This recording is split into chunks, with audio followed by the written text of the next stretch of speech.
We all know about James Gunn's DCU, his DC universe that he's had, and how he's always said that there will be a Batman Brave and the Bold, where it's an older Batman and his son Damian Wayne as Robin. We just got the writer announced, so we are going to talk about that. Now, Batman is one of those characters that is very near and dear to my heart. One of my favorite characters, if not the most favorite character of mine, is the Dark Knight himself, the Caped Crusader, Bruce Wayne, aka Batman. Look at that. Little DuckDuckGo duck has Batman suit. That's awesome. What if I type in Iron Man? Let's see. Nothing. That just proves that Batman is better than Iron Man. As I was saying, Batman is one of those iconic characters. He's become mythology status at this point. Like 200 years from now, they're going to be like, oh yeah, that old story of Batman, of Bruce Wayne. They will be. They have statues of him. They have the character on the Hollywood Walk of Fame. It's going to be one of those timeless, iconic heroes. Why is that? Because everyone connects to him in a special way. He is a superhero without superpowers. He takes on these crazy feats as a regular guy. Yes, he has money, of course, but at the end of the day, he has no superpowers. He has no genetic thing going on that gives him an advantage compared to everyone else. He's got his mind, he's got his broad, and he's got his money. And he competes with these threats and his story of the ever ongoing fight against the crime in Gotham. And just that cycle of you throw the Joker in jail, he breaks out. Or you throw this one in jail, then there's the Penguin to worry about. Or the Riddler, or Two-Face, or Clayface. It's the ongoing thing. And that speaks deeper. Not to get too philosophical about it. But yeah, it's like everyone can relate to that. That ever ongoing trying to make something better, and it's better for a while, and then someone else breaks out of Gotham, and this other thing starts occurring. Batman and his story and his purpose relates to a ton of people, and that's why so many people like it. I am not stoked about this announcement. The Brave and the Bold writer revealed. Because Batman is so beloved, it has to be placed into the hands of the most capable, the most worthy hands as possible. And who does James Gunn give it to? Let's read and find out. The mysterious writer of The Brave and the Bold, the first Batman film in James Gunn's DCU, has been revealed as Christina Hodson. Who is that, you may ask? She is the writer of The Flash and Birds of Prey. Have I seen either of these? No, and there's a reason for that, because first of all, Birds of Prey, it's not for me. It's not. It's a woman film. It's for the women. It's girl boss, whatever. You can have those movies. You have Barbie, that did great. You had Birds of Prey, and that did not so great, and people didn't like it that much. Same with The Flash. The Flash, although James Gunn said, oh, it's the best superhero movie I've ever seen, blah, blah, blah, when it was coming out, The Flash didn't seem great. When you have the star, this criminal dude, what's his name? Ezra Bridger? No, what the fuck? What's the Flash's name? I was talking about Star Wars earlier. Okay, Ezra Miller. There we go. Yeah, that's him. Jeez, man. And you had 3 Ezra Millers in the movie. You had Michael Keaton. You had George Clooney. You had Ben Affleck. You had this hodgepodge of Batman and The Flash and weird timeline stuff going on and a Supergirl.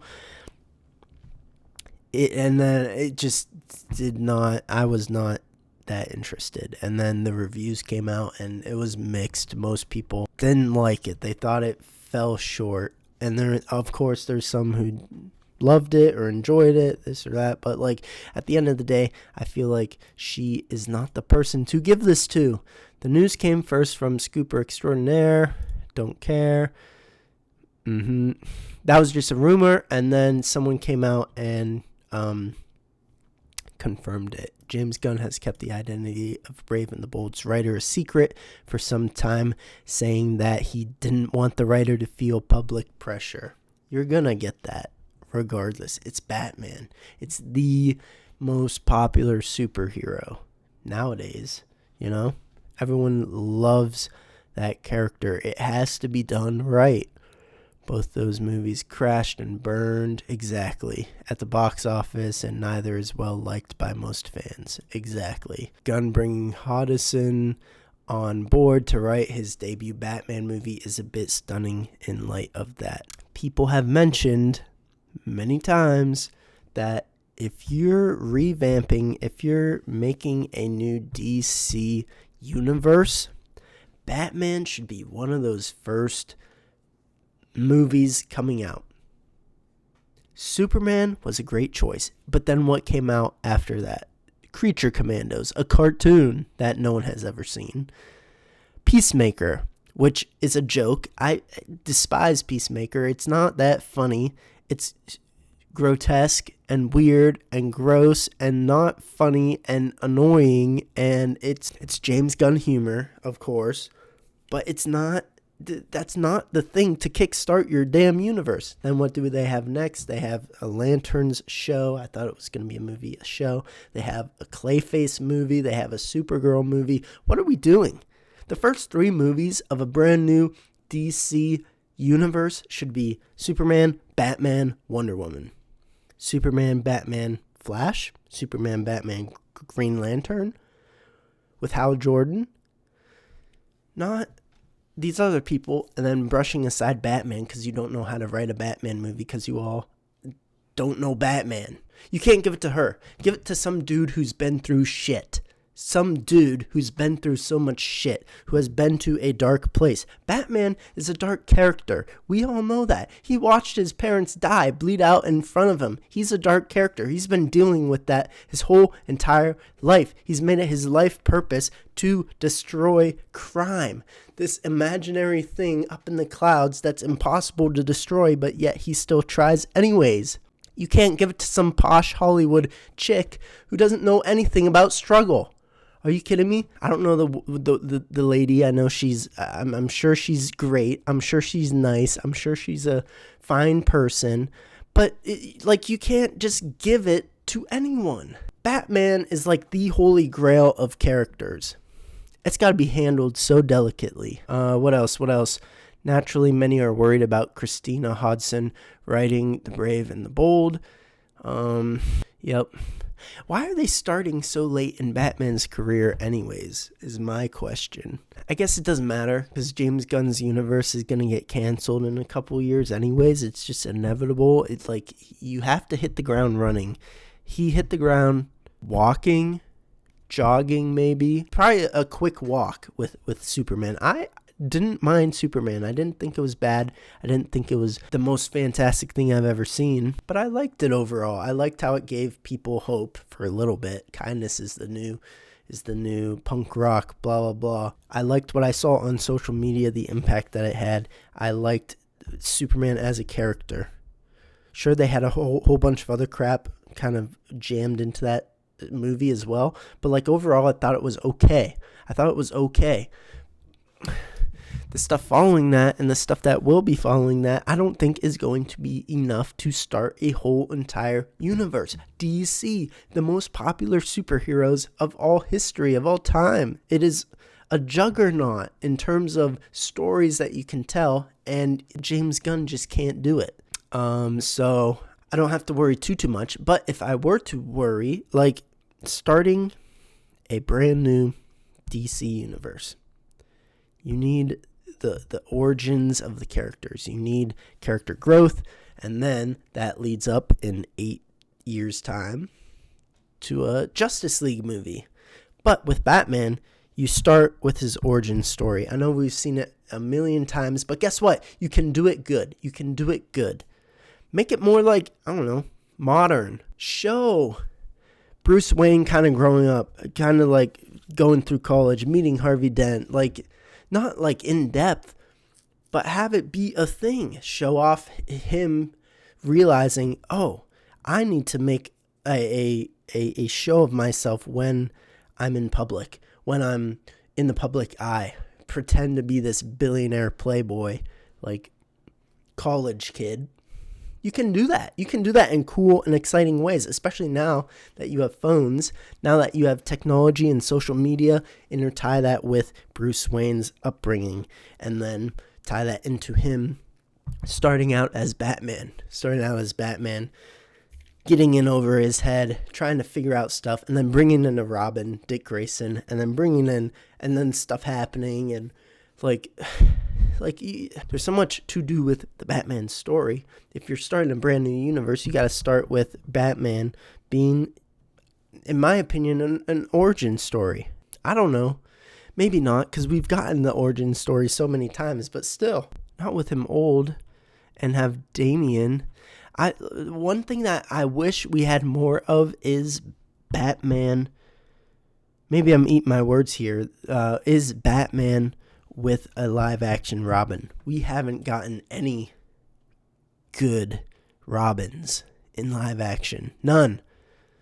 We have old ass Robin in George Clooney's one, and we have fake Robin who's a cop in The Dark Knight Rises. Yeah, at the end he's like, I could be called Robin. It's like, no, you're just some cop.